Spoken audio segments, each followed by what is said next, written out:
Hello and welcome to Drive to Describe, a Formula One podcast.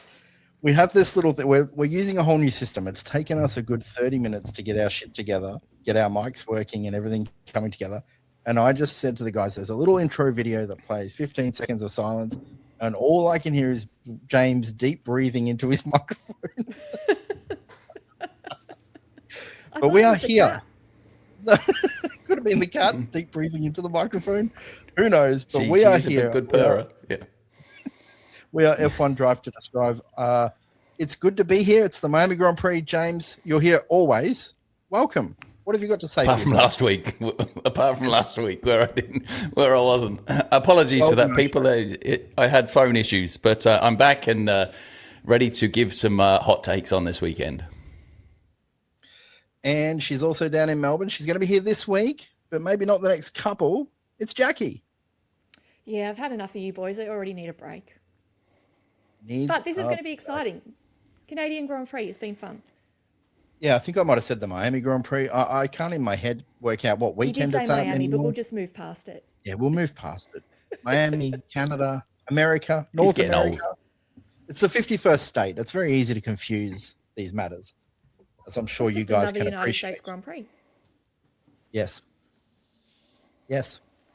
What does that make? 4? 4 US Grand Prix. All right, James, the Miami Grand Prix, run, one, and done, as we like to say. Kimi Antonelli extends his championship lead. I figure we can pop up the standings right off the bat here. There we go. Kimi Antonelli has taken quite the lead already, 43 odd points. What are you thinking? You're a big George stan. Where's your mind at? I'm not worried. Obviously, if he gets much more than this, then there is grounds to start getting worried. I don't. Well, he's certainly not been 43 points better than George this year.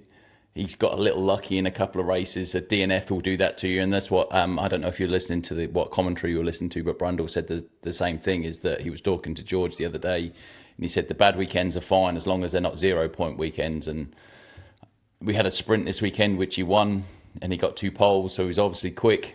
I'm not worried yet, but I'm also a little closer to worried than I was at the last race. Put it that way. I think you need to be worried. All right, so let's we'll go down to the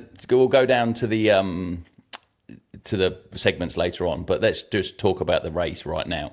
Is you think Kimi drove better today than he did in the last race or this weekend? I don't think he drove better because he had to defend. Well, he had to actually fight this time. And I think he's still learning how to do that well. I think he struggled this weekend, if I'm going to be honest. It definitely wasn't as good as last weekend. Last race. No, and when he actually had to race for the win, he was found wanting a couple of times. And George locked up as well, but Kimi locked up a few times, and then in the sprint started to get a little bit antsy on the radio as well, which is never a good sign that you've got a settled mind, but in the cockpit. And as far as the actual driving this weekend, I'm actually more confident that George has still got the edge on him. See, this is what I like about the two of them, though. You've got Kimi that's actually going to try and fight for a place, whereas I've always felt George just waits for it to be handed to him. We're going to find during the season, George is going to have to fight against him. And is he going to be able to do that? He overtook him every time that he... Is that your this cat? Week he did. But yes, I think it might be my cat. But at other races, George just sits in his position and waits for something to be handed to him. Whereas Kimi this week, you saw him try to take every opportunity he could get. Yes, George got back each time, but is George... So then isn't that just as George being just as ambitious as Kimi? Not as much. George has had to come back defend when the batteries died down of Kimi. It's always been that... Oh, so Kimi didn't get past when George's battery died down? Sometimes. You're missing my point here, James. Well, I think you're just making a point that's reasonably one-sided towards Kimi, because the only reason Kimi had to get back with him was because he was behind George the whole time, and George qualified on pole both times. But that's something that George traditionally doesn't do. George did it this race, but most weeks he doesn't. Most races he won't fight like this. He had to this week, and that's what I'm saying. Kimi, to me, has more of a fight. I think George is just very good at selecting when to take his medicine and when to fight. So Because Australia, he fought with Charles. Australia, he fought with Charles for the first 10 laps, then got past him and drove away into the sunset. Got unlucky in Japan with the safety car. Got unlucky in China with the safety car. Well, anyway, we're here to talk about the Miami Grand Prix, James. But that's the only race where he's and George has never gone well in Miami, so that's why I'm not super worried right now. You mean Canada? No, he's always gone well in Canada, but he's never gone well in Miami, and he got dominated in Miami. Whereas Canada, not Miami. Yeah, but Canada with George, well, he won the sprint, qualified on pole both times, and got dudded by an engine blow up, which he can't. He would have won the race if he didn't. Well, how about we'll just give a little recap here. So we had George Russell win the sprint race, of course, and then Kimi Antonelli's won the race proper. George retiring on, I think it was about lap 29, something like that. 30, lap 30. It's about halfway through the race with an immediate engine failure. They said they didn't see it coming. There was no warning signs, nothing, which normally they do have some idea things are about to go sideways. But it wasn't the case this week. So Kimi Antonelli extends his championship lead out to 43 points. So nearly 2 race wins. But as we saw last year, I don't think that's a big deal at this point. There's so many races to go. And I do think George had a pretty solid weekend had he not had to deal with that retirement. What did you think? I don't anticipate this will come up later, so I may as well just do it now. George throwing his steering wheel onto the track. Do you think worthy of anything? It wasn't even his steering wheel, was it? It was his headrest. It was his headrest. Sorry, it was his headrest. I apologize. Yeah. It was a decent throw, and I've watched the replay of that a couple of times. Yeah. I don't think that warrants any sort of penalty. Maybe that's a discussion with Toto of, this isn't a good look. Let's not do that again. Oh, I think it's just in the rules that you don't. Yeah. Bigger discussion.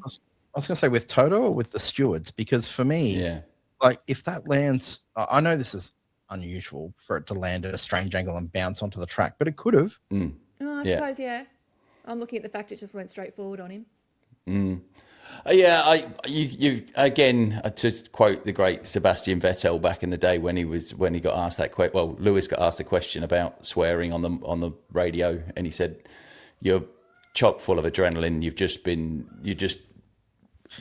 had to retire from the lead of the race. You got to give these guys a little bit of leeway." On the radio doesn't potentially endanger other drivers or spectators. And like the world we live in nowadays, everybody has feelings. James, come on now. It can't do any physical damage. Well, the feelings of the headrest are hurt right now. Yeah, I think it's risky. Like if we're going to come down, and he'll get a fine. He'll get a €10,000 fine for it. And I was just curious about your perspective of that moment. We had a lot of steward activity this week, which we will probably get to at some point. But I think we're best to keep going through our segments one by one. And our first one we normally kick off our weekend with is our tweet length review. So, Jackie, ladies first, what's your review following the Canadian Grand Prix weekend? Is it really the Canadian Grand Prix without something to do with the rain? I mean, there was something to do with the rain, wasn't there? That's my point. Well, every Canadian Grand Prix, there's something to do with the rain. McLaren thought there was a lot more to do with the rain, didn't they? McLaren did. They were seeing things other people weren't. They were. James, what about you? I got a feeling I might get roasted for this one. Kimi gets lucky again. Oh, my God. I can't really dispute that, but...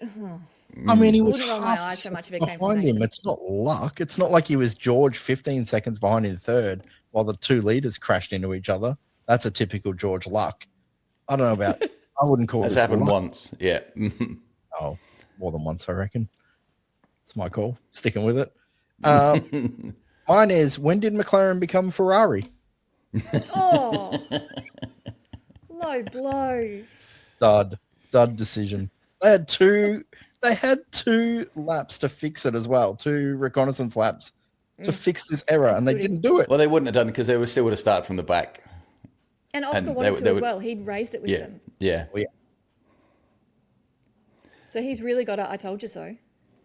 He does. All right, we move in. We review the weekend segment by segment. Our next segment is always Mark Webber's orgasmic yes, which we will play right now, which will get into our favorite moment, James, of the weekend? Jackie, go on. What was your favorite moment from the Canadian Grand Prix? I do still love hearing that every time. For me, it was George and Kimi. Just the two of them on track actually fighting each other, because I'm excited to see what happens throughout the season with this. But it was good, proper racing, and I really enjoyed watching it. James? I have the same thing. It was no quarter given, no quarter asked. It was tough. It was elbows out. It was fair. All of it was fantastic. I thought there was a few where they were locking up their fronts into the hairpin, where they both did it a few times. One would get past, and the other one would come flying back past again. So, but it was just an absolute clinic on how to let your guys race and race fair and turn what could have been a very boring weekend if it was a 1-2 the whole way into an absolute barnstormer of a race. I thought anybody that didn't enjoy that weekend needs their head read. Well, James, I think before I do mine, you've kind of given up the ghost in terms of your opinion on the George and Kimi, I wouldn't say collision, near miss in the sprint in particular, which Kimi was quite enraged by. I'll pop up some of these quotes on the screen. And Toto had to come over the radio here because Kimi was so enraged about what he perceived to be being pushed off the track or forced off the track by George. What did you guys make of that? I mean, Sky eventually got to relevant replays that were consequential to making a decision on it. It was pretty close. Did you think at any stage? I think George didn't have to give him any more room than that based on the rules, if you will. But did you think in real time that George was being a bit naughty, as Kimi put it? In real time, I second guessed it. And then on the replay, I was okay with it. But in real time, I did question it myself. James, what about you? It's if you're not going to defend that position from any place, or even if you're Kimi and you're not going to go for that gap in any position, then you might as well not bother being a racing driver. I think they both went in with 100% commitment, and it's fair bum play on for me. It's just one of those things. What did you make of Kimi's the radio banter? Well, that's what I was about to ask next. I tend to agree with you guys that, particularly on replay, I thought to do that to your teammate. That's pretty tough driving, bold. but that's okay. I'm cool with it. They both, Kimi went for it, and I agree with what Jamie Chadwick was saying as well, which is if George lets him through there, that's a big blow. In terms of both his ability to fight hard, tooth and nail for that position, but also to lose a lead to his younger championship rival. In any event. Kimi's radio, he was very fired up.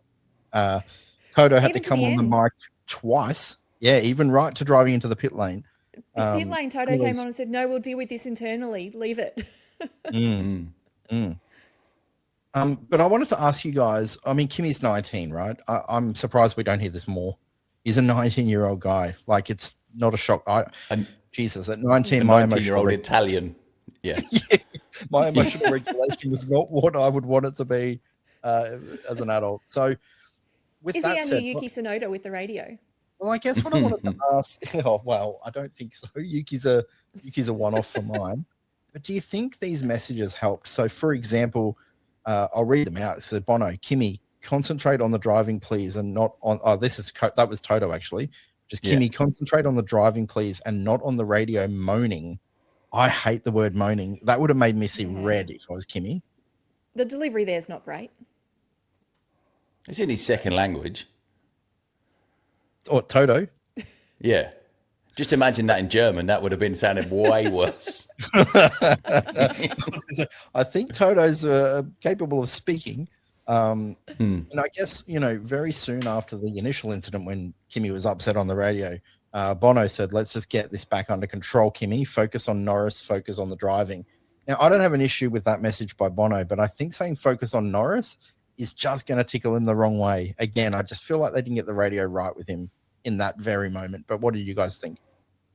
I was okay with that because Norris had got in front of him at that point. So it was literally your next driver to overtake is Lando Norris. So I was okay with that.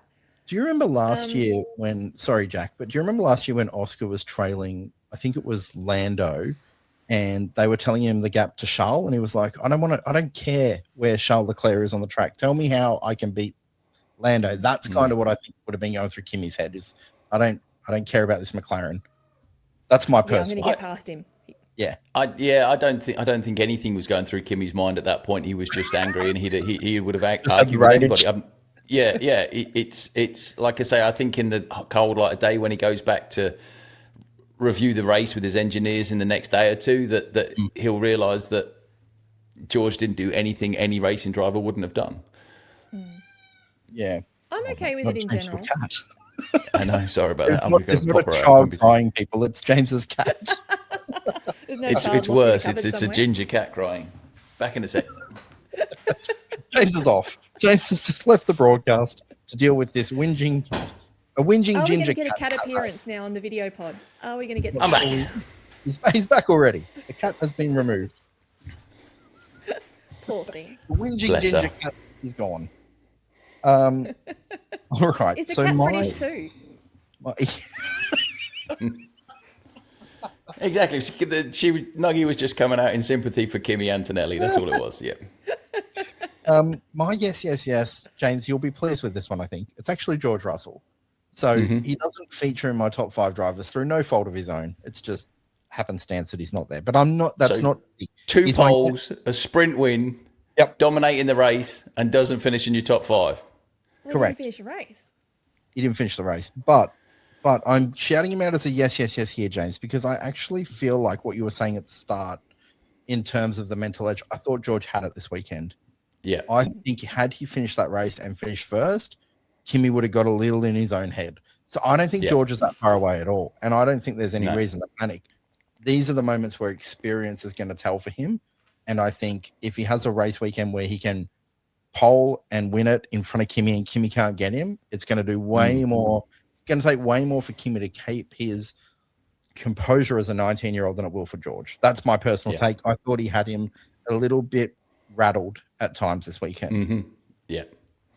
And the next race is Monaco as well, so it's all about qualifying. You win qualifying, you win the race, unless something bad happens to people's engines again. So it's yeah. I forgot that was the next race. Oh, how disappointing! All right, The only one that looks forward to Monaco. Speaking of disappointments, we move to our least favorite moment of the weekend, which is the no, Mikey, no. No, Mikey, that was so not right. Jackie, what was so not right about this weekend? George having his failure. I think we had a terrific race that was lining up ahead of us for the final half of it, and then he just stopped, and that was the end of it. I really wanted to see those two battle it out for the rest of the race to the end. Good one, James. I thought if people would take the obvious couple here. So mine is all the teams turning the sprint and the race into glorified test sessions. Ooh. It's just like the sprint. How are people getting lapped in a sprint? Yeah. It's a short track, I guess. It's a short track, but people, they were getting lapped on lap 8. Yeah, it's not a great look, is it? It was very early. No, and it just kind of takes away. Yeah, I was going to say, James. I'm with you. It takes away a little bit from the event. You're really only worried about the top 8 to 10 because outside that, you're not scoring. Do you think? I know it takes away a qualifying session, but should they re-implement grid positions? 107%. No. Remember, they used to have. Oh yeah, maybe. And then when you finish with where you lined up for the race proper. So it forces them to actually use the sprint as a race. To actually race. Yeah, because if you're only 12th or 13th, you are just running a test. It definitely now has more merit to that decision, that idea, doesn't it, than it would do if it was that it did back in the day, because everybody just drove around line astern and finished how they started the race. As long as they got that grid position, then they were fine. Well, I was going to ask, I wasn't sure this week if I was feeling this because of the time difference. And obviously we're in Australia and the Miami Grand Prix the Canadian Grand Prix starting at 3, 4, 5 a.m. for us, which, it's not the end of the world, but 4 sessions that you have to sit in to engage with as a viewer, is that too much? I'm wondering if that's too much in this, I guess, attention economy where you have to genuinely sit down and go, right, I have to sit for 4 sessions this weekend to see what's going on. Only diehards watch P1, P2, P3. Like, I would only check in on those if there's nothing else going on in my life. Like, I must admit, there's nothing exciting there if you don't know, understand what's happening. I'm normally a highlights on YouTube for those sessions. It's 8 minutes. Exactly. It gives and me that's all only the, if there's like a stack worth watching. Like, oh, what happened? Yeah, exactly. Albon ran over I'm curious. Poor little groundhog. Yeah, well, that's life, I suppose. There's the breaks. Yeah, that's the way it goes. Do you think it's too much? 2 races, 2 qualies in one weekend. Is it a bit of overkill? I'll counter that with a question. It's obviously Formula One want to have more races and more action, more track action, and more meaningful track action. So, are you prepared to go with the sprint race phenomenon, for want of a better term, and keep it at the 24 races a year, or we're going to go to more races a year with less sprints? I think why the are we key there was making that? meaningful sessions. Well, because Formula One want more action, more time to sell their brand, to make more money. That's what's gonna happen. So, I know people. This is an unpopular opinion, but I'm coming round to the sprint weekends as long as it's on a good track where there's action. Like the sprint race this weekend was fantastic. It was better than some of the Grand Prix that we've watched. Yeah, it was great. Well, at least the top 8. The top 8 was great. Yeah. But it's the start of a development phase as well, isn't it? So I think in 2 years' time, when they're a bit more on top of this kind of stuff and Cadillac aren't pedestrian, then I think it's a little bit more of a. Aston are just Aston's such a lost cause. Yeah, maybe you're right. Maybe excuse. Yeah. Maybe part of this is my feeling is because it's like Q1 is a joke. I know 4 cars aren't making it, and they're Aston and Cadillac straight away. Yeah. So and when one of them didn't start as well, they were basically racing for one person to get eliminated. Yeah. So look, I don't know. Part of me wants to see certain weekends where they just go the sprint, like, because you can test the theory, right? Let's put the sprints back on as grid positions and just run a practice session. Then people aren't as so committed to the time portion of it. Look, I might be clutching at straws. It might be a time. But then does it take away the ability for people to have a go at a corner where if they know there's a 50-50 chance of getting past somebody, but their car's going to be fixed in time for the race, but if they the 50-50 where they crash and they start at the back, then their weekend is ruined. So does that take away?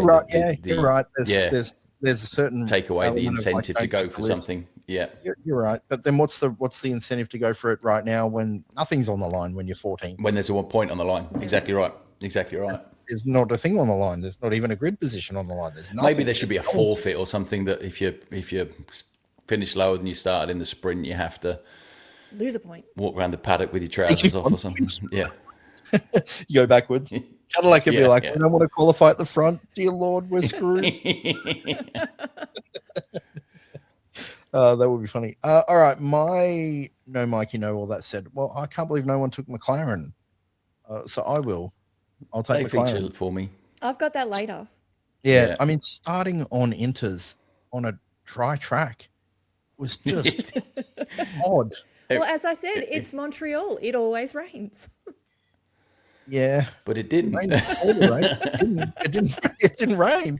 What an odd decision. And to have the drivers, apparently both of them, we really only heard Oscar because he was obviously more pronounced in his disdain for the decision making. But it was a very odd choice to have them on Inters. I mean, Lando got a great start. That's cool. But by the end of lap 1, it was he was a sitting duck at the end of lap 2, wasn't he? Trouble here.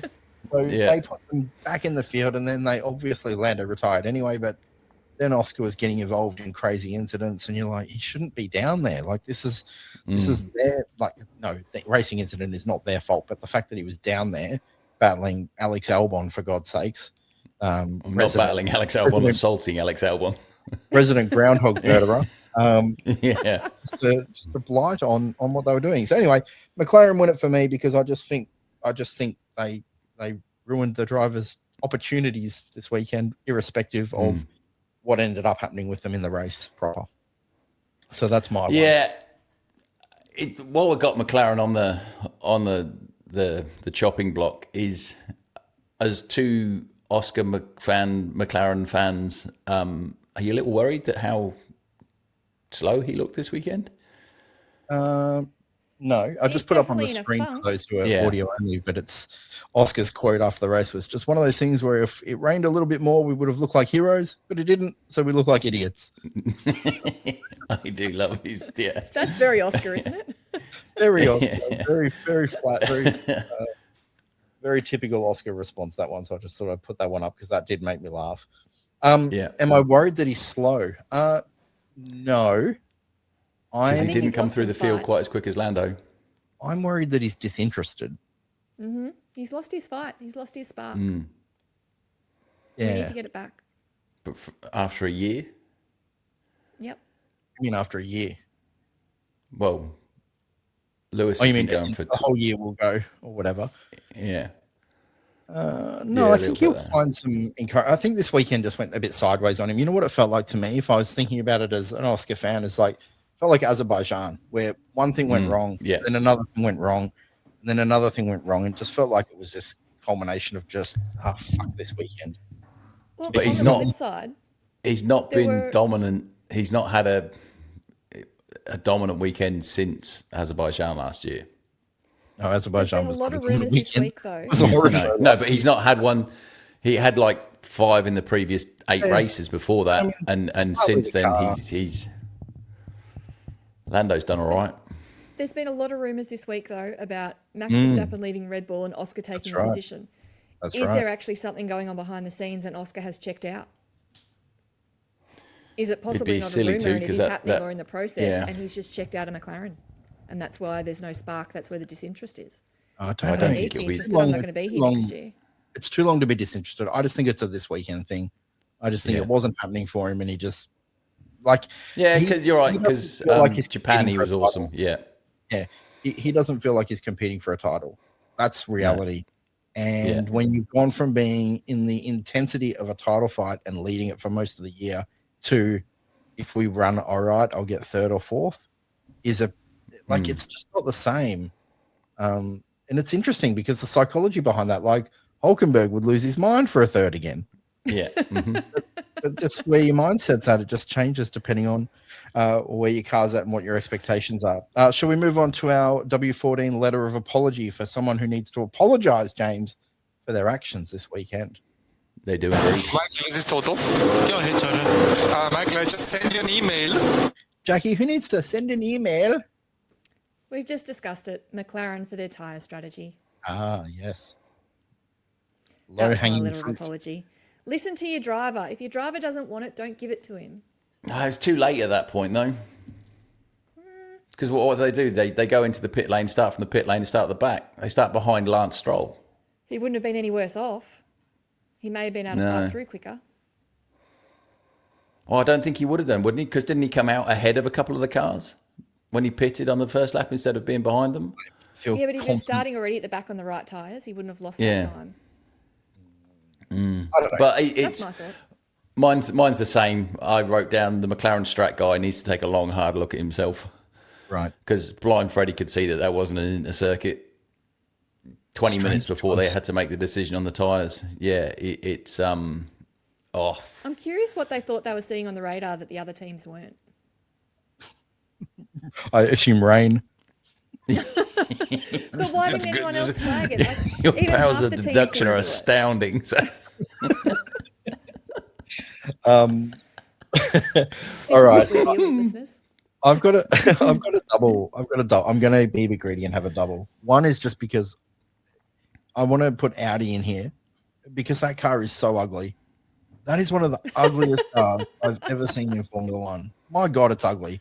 That's not my real one. I needed to get it off my chest. It's a fucking ugly car. My real one is Alex Albon, murderer. And then how dare he attack Oscar Piastri with his side pod like that? It wasn't his cooling pipes, wasn't it? retired in a pool of steam. Yeah, Alex, I feel for him. I mean, it can't be a nice feeling to kill wildlife. And apparently, according to James Bowes, he was quite upset because I don't know, something in his culture, his mum would have to go and Yeah. adopt a family of them. So anyway, look, it can't be a nice feeling to have that. Not only because of the damage to the car, which is probably secondary in realistic terms to killing wildlife, but groundhogs broadcast are to everyone. a part of the circuit in the area, and very unfortunate for Alex. Not his weekend. Yeah. Rest So in he peace, is Grandma. my. I don't know if he has to apologise, but I feel like you kill something, you probably, at the very least, I'm sorry about that. Unless it was a joke or something like you killed a joke, or you killed the podcast or something like that. You killed your performance. That's pretty good. But yeah, we want to move from here into our segment on Commentary Corner, or as we call it, the I think so.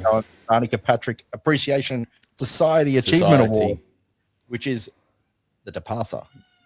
I don't even know how many cylinders are in things. I just drive them. I'm just good at that. And not again, we will question that one. Yep, but yeah. Jackie, do you have anything before James and I tee off on the commentary team? I don't think it's a commentary team on this one. It's the producer.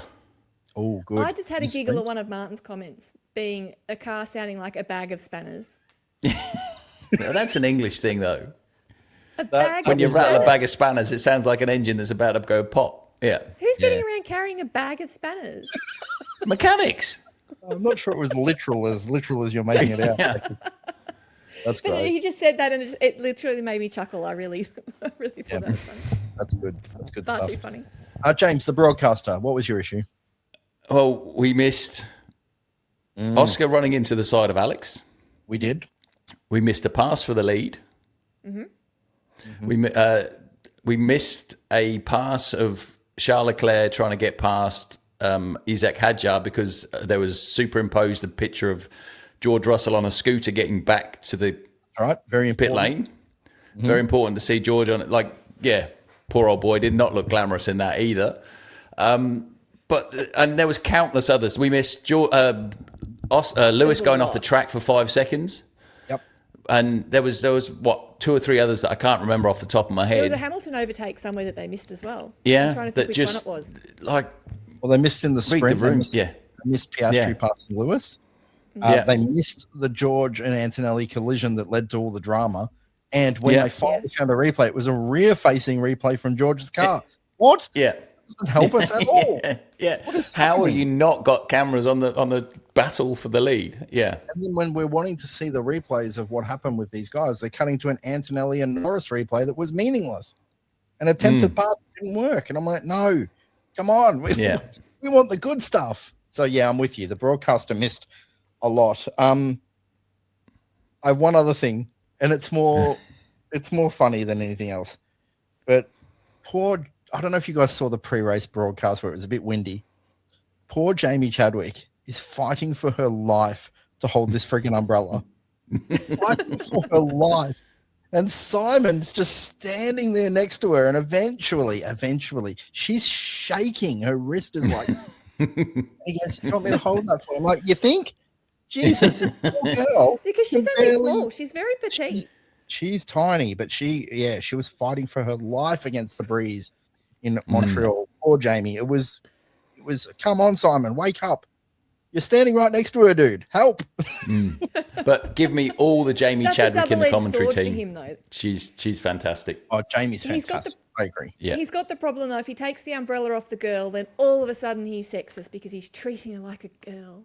Yeah. You reckon she was clear? Yes. Like, dude, if you saw it, the girl was There is still fighting that, for her that life. attitude with some. Yeah, but there are people in this world that would have deemed that as a sexist act and not an act of chivalry, which I would have been I think taught it's as nice. by my granddad Would when he I have was a done kid. the same thing yeah. for Jensen if Jensen was struggling? Yes. Therefore, it's appropriate. Yeah. What a world we live in, eh? All right, we move on to for those of you new to us, this is our first actual YouTube broadcast, which is quite exciting for us. It's taken a while to do this. We do have You a can see our memorial faces. award. Now, Yeah. Sorry It's about really- that. this memorial award, it's really important. I think it needs to be Yeah. okay, I'm because scared of this one now. Well, I feel like for this anybody is that listened to the quiz a couple of weeks a can of ago, worms. A can of worms. Yeah. This. Go on, James.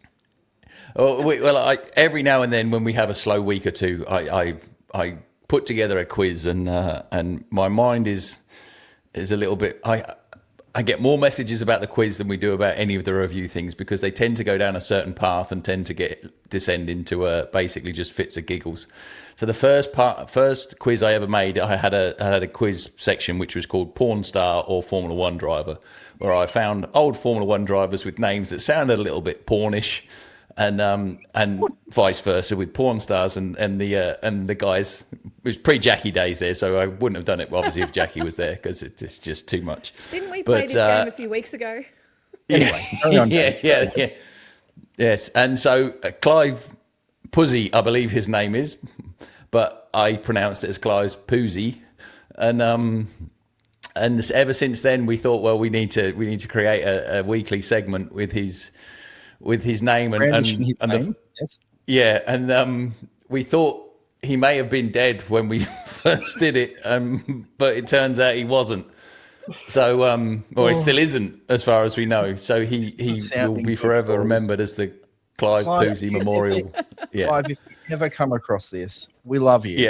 Yeah, exactly. Please come on the show, because I would love to meet you. I really would. Yeah. Clive Puzey, I think this needs to become a thing. We need to try and track him down. We know he's in Australia. We believe he's in Queensland. We don't run in. Let's not dox him. But Clive Puzey is a Rhodesian Formula One driver who attempted to qualify for the South African Grand Prix, was unable to do so. In the 50s, This is where he came into James's quiz. Four-star or driver. And Clive is indeed a driver. We thought a memorial to Clive in honour of him being such a funny moment now. Trivia would be fantastic. I don't know why we went with memorial. The man is not dead. This is a mistake. But it's too long. It's been going too long. Clive, we love you. If you ever want to come on the show, please. We'd love to have you. We'd love to hear about this attempt to qualify and what went into all of that. We really would. I do actually have some news about the Memorial Award. Is we've been plagiarised. I don't know if you'd know that. It's no, what's happened? Oh my God. There's a golf YouTuber that we both watch, Jackie, called Ron Chopper, and he does a podcast himself, and they did an Aaron Rye Memorial tournament where the loser had to play with two black, because Aaron Rye is a golfer who famously plays with two gloves, and so the loser had to play with two black gloves for the following 5 rounds on YouTube. And so they called it the Aaron Rye Memorial. He's not dead. And so we've been running with that for a lot. Like, we need to start. If we could afford lawyers, we would be sending them a sternly worded letter. I could send him a message. That's right. I have connections there. Yeah. And we'd say to them, don't claim people are dead that aren't. We did that first. We did that way before you did. Again, Clive, much respect. We love you. But James, it's time for the Clive Puzey Memorial Award #. He's not dead. So, in essence, this is the biggest Puzey of the week. Yes. And again, it doesn't sound good for Clive. So, we love you, Clive. But we love you, Clive. We really do. We do. Jackie, who's your Puzey? Oscar Piastri. Oh, no. She's jumping off the Aussie bandwagon faster than she jumped on it. To be fair, this is what Jackie does. She's notoriously anti-Australian. I've always been anti-Australian. Oscar is the first one I've been able to tolerate. I am well known for being anti-Australian, so that's fine. That's why we get on so well, Jackie, because I'm not Australian. Look, Jackie, I disagree with you already. I'll have you know, he dealt out the people's justice to Alex Albon, and I won't hear a bad word about it. Well, that's exactly why he's got my Puzey this week. For what was he doing with Albon? Yeah, He's had a bad weekend already. He killed the groundhog, leaving him. Yeah. It's not his best moment. No, was not. And if it was the Nepo baby or any of those other drivers that normally get, we would have absolutely roasted them. So yeah, he deserves a roast. I'm going to jump the gun on you here. You led me in. Mine is Nepo baby, Lance Stroll. Yeah, just because he sucks. Did you see him? Because we haven't given it to him for a couple of weeks. It's been a while. They made him present something to some lady. I don't even know what it was. It was on in the background. Yeah. He presented some plaque to some lady standing there on the grid. And it was the most uncomfortable thing I have ever witnessed. He doesn't strike me as somebody who mixes well with others. Yeah. It was horrible. He's not an interactor kind of guy. Anyway, It James, was who's just- your... he didn't even try to be soft about it. It was awkward. I have no doubt. Isaac Hadjar. Ooh. Oh, boy. Moving under braking will always get my it, dude. Puzey. Okay. That I'm was a fan.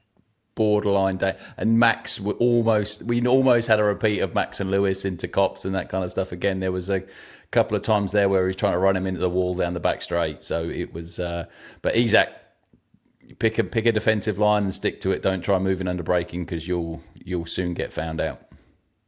We don't do the stewards room very often or much at all. I'm pleased that they got punished for a change. Yeah. A couple of honourable mentions for the stewards. Oscar didn't get mentioned at all for absolutely poleaxing Alex. And You got a 10 although second- we You had a 10-second penalty?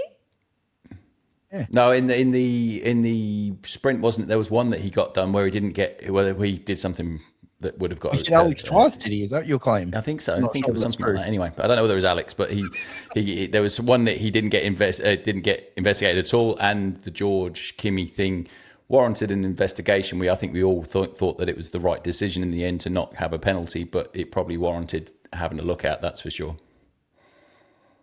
Interesting. But Hadjar for the moving under braking is the result. But yeah, anybody that blatantly moves under brakes gets was my blatant. Puzey automatically every week. It was very blatant, wasn't it? He also got the stop and go, which we very rarely see.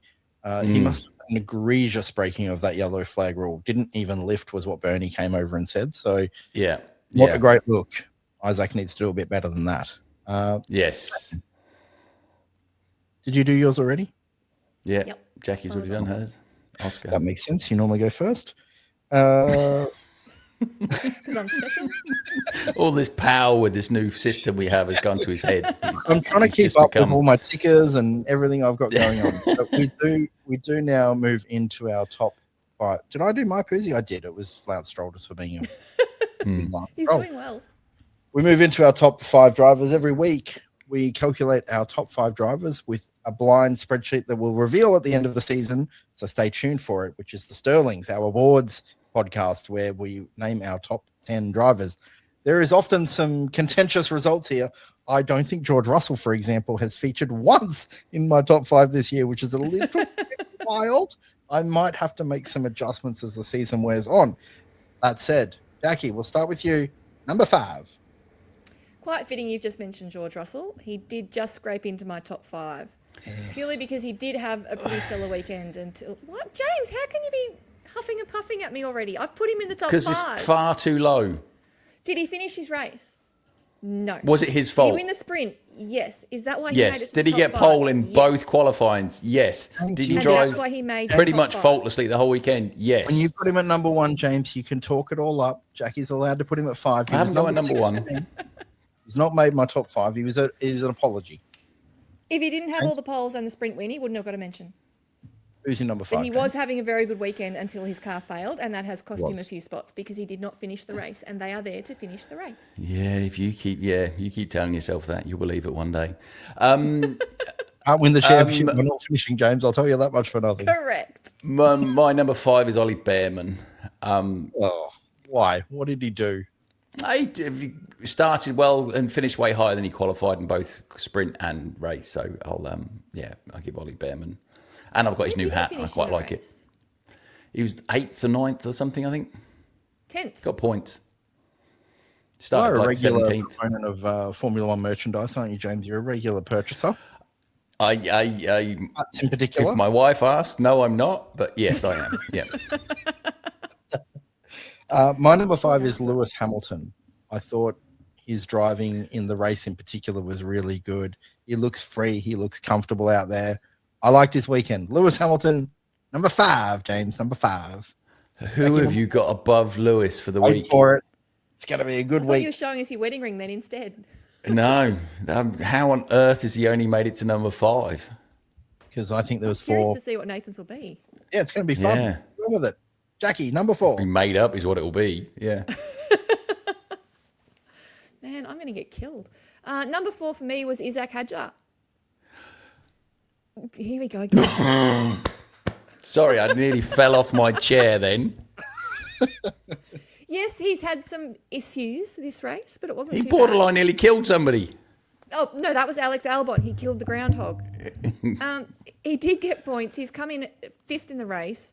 I think he's starting with a really good season. That second Red Bull seat we know is difficult, and I think he's doing really well. I don't care if you don't like it, James. That's who I've got. I've got Max at number 4. Car seems to be much improved. And that battle with Lewis was fantastic. It was, got him probably a bit higher than he probably should have been. But Max, for me, number 4. Yeah, Max hasn't made my top 5 drivers this weekend. Again, I'm the only one that does this fairly. You all bring all your biases into everything. But yeah. Well, you think I love Max? Max. I had? I've not done that, that's for sure. My number 4 is the guy I called a whinging little bitch last time we had a race, and that is Carlos Sainz. Top 10 Q3 in sprint qualifying, finished in the points. For where Williams are at, and Didn't kill a groundhog. Didn't kill a groundhog. For where Williams are at, and it's an indictment on them that they're this bad. This was a really good weekend by Carlos, so credit to him. Number 4 for me. Interesting one. Number 3 for me, Max Verstappen. We're seeing some fight. We had the good challenge with him and Lewis. I think he's starting to get his mojo back a little bit. No whinging about thinking about retiring or anything this weekend, was there? Strange that, isn't it? Yeah, but he's starting to do that. I'm not fussed on that. There was actually a comment about it. There was something on Sky Sports about it where he said about the car changes still aren't quite where they need to be. My number 3 is Kimi Antonelli. I don't think he drove as well as he did in Miami. You put the race winner at number 3. I've pulled a Jackie, I think we call that in the Drive to Describe podcast world.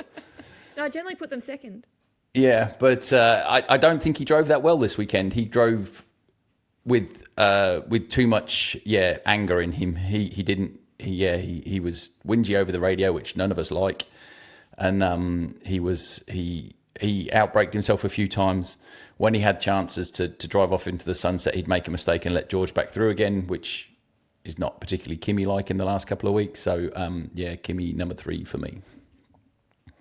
Interesting. That is interesting. I just realized I muted myself. My number 3 is Franco Colapinto. I just can't bring myself to give him points. Yeah. Outperformed Pierre Gasly all weekend and was miles ahead on track of anyone else, to the point that he was able to somehow hit the wall exiting the pit lane, which is very Yuki Tsunoda-ish, and still go forth and complete a really, really nice points race for him and for Alpine. So well done to Franco. Do I rate him? Not really, but if he keeps performing like this, I'll have to give him more credit because I think he was excellent. James, yes? Didn't he hit Hulkenberg? You have given both Franco and Nepo Boy points this year so far, haven't you?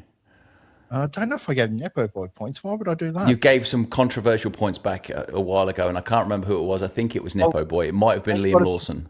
It's a blind spreadsheet, James, and I am pleased that I don't know what I've done. But so that means if by some world event was to stop, George, I didn't do my Japan votes yet, so I might squeeze George in there just to appease you.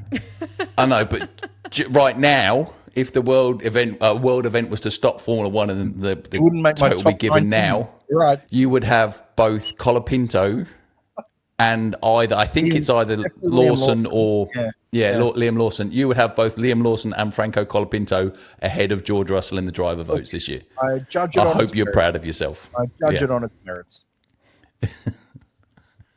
Jackie, you're an idiot. What are we doing again? That's thrown me. Number 2. Colapinto's gone that high.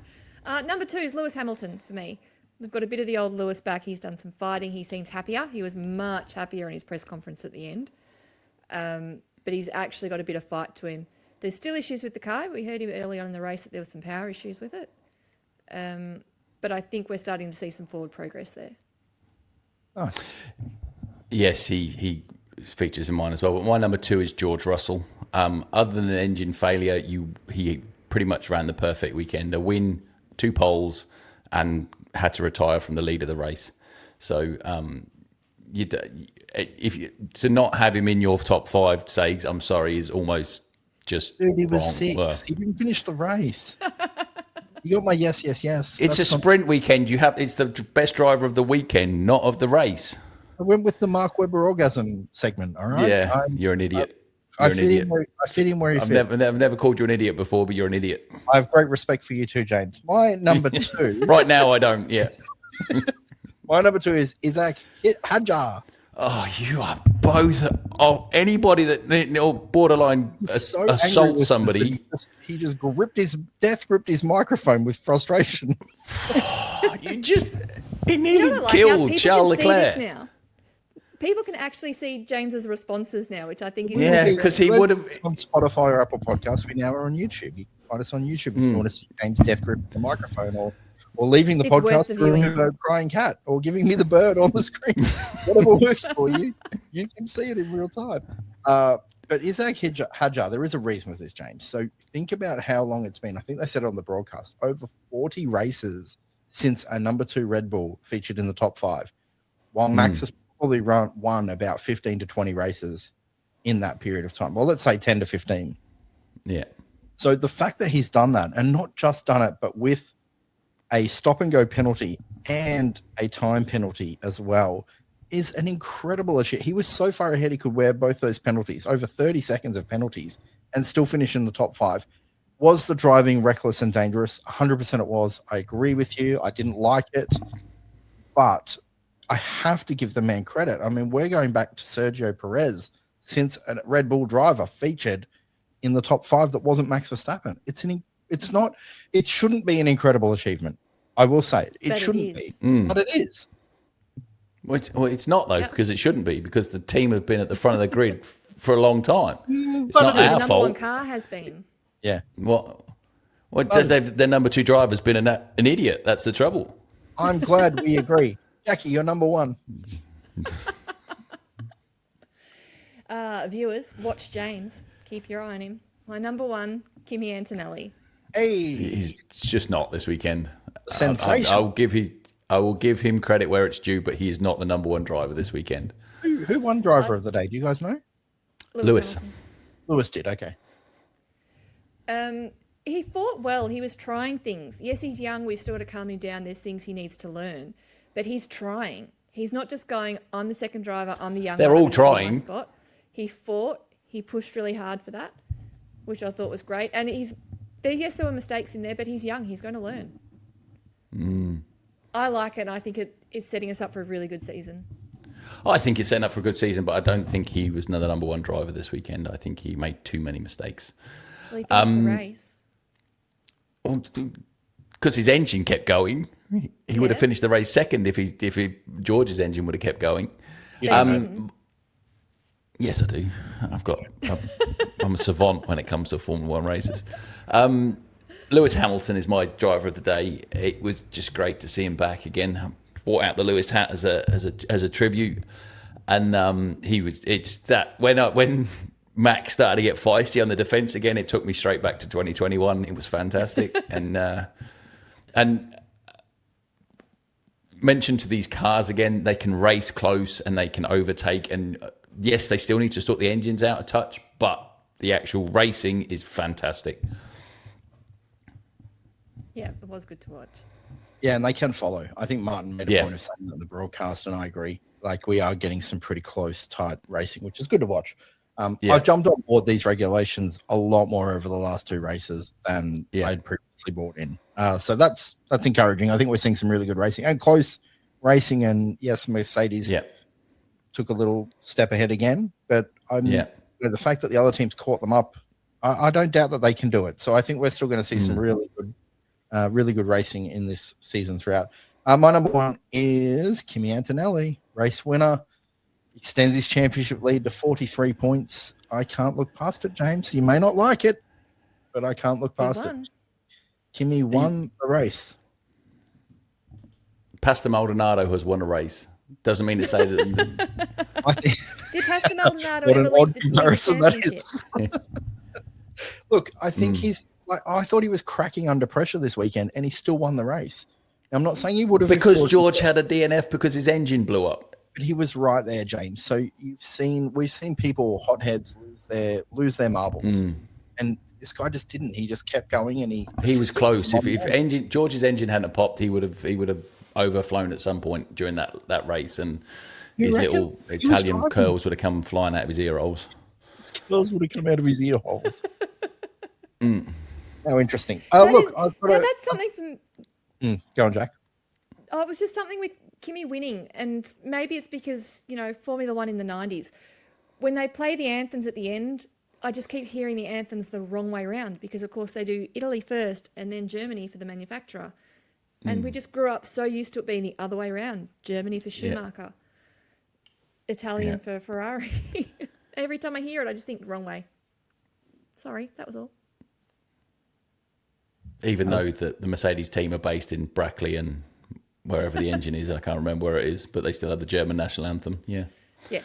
I have a bit of an oddity for you guys. I was watching, obviously, the race, and I was thinking about how some of the lap cars finished right, whereas Charles Leclerc, for example, was still on the lead lap, but behind those lap cars, right, that all took the checkered flag. What happens if Charles, I don't know, goes straight on at the hairpin, hits the wall, and doesn't make the checkered flag? But other cars have taken the checkered flag down the order. Does he finish? Doesn't matter, because as soon as the race winner crosses the line, anybody who's not on the lead lap is classified. Yes. So he couldn't be passed by anyone but those on the lead lap with him. Yeah. So let's say he was running 5th and the guy in 6th was on the lead lap. He can pass him on the track. So that's legit. But the guy of 7th has been lapped. This guy in 7th. 7th, 8th, 9th, and Charles would be 6th regardless. Because he can't technically unlap himself. The flag. No, because he can't unlap himself. So, yeah. It was a curiosity for me. I just thought, I wonder. I don't think I've ever seen that. No, back in the 90s is because not in the 90s, in the 2000s when we were getting Spiker and Caterham and that kind of stuff, because they would generally get lapped 3 times a race. Yeah, they would actually fuel themselves to do 3 laps less in a race. I mean, it makes sense because they'd save weight because they didn't ever complete a whole race distance. How long is it now till Monaco? We have another break in 2 weeks, I think. But we've got like 5 races in 7 weeks. Yeah. We're going to have a lot of races. I think it's 6 and 7, isn't it? Yeah, it's going to be like good for a change. We're going to actually not have to fill in with non-race content. I like the quiz. I would like another quiz. Yeah, that just give you the tip behind the scenes for that. It takes about 12 hours to write. Yeah. Well, get to it. If I start now, I might have one done for the middle of next year.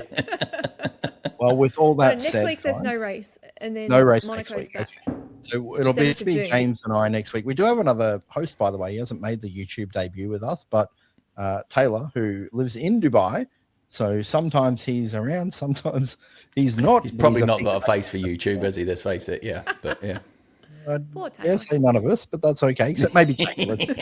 Yeah. Look at us and see the guy who didn't make the YouTube guy. But all that said, Taylor, I miss you. Yes.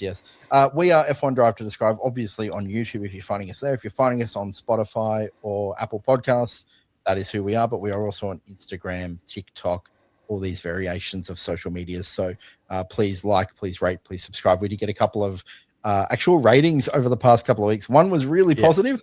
One was not. One was not. He probably listened to the quiz. If that was you, Clive, we apologize profusely again.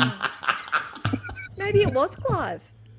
Maybe it was. In any event, I'm guessing that Clive is not so much of an internet person. Yeah.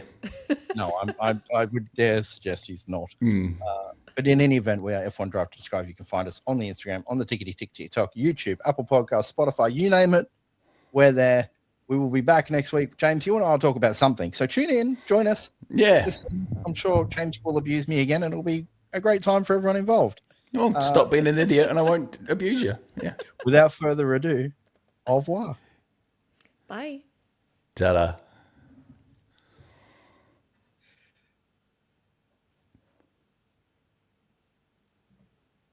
Does it go through a little video thing again? Can I get the cat back in? Oh. Is it doing it or not? See, we're suck amateurs.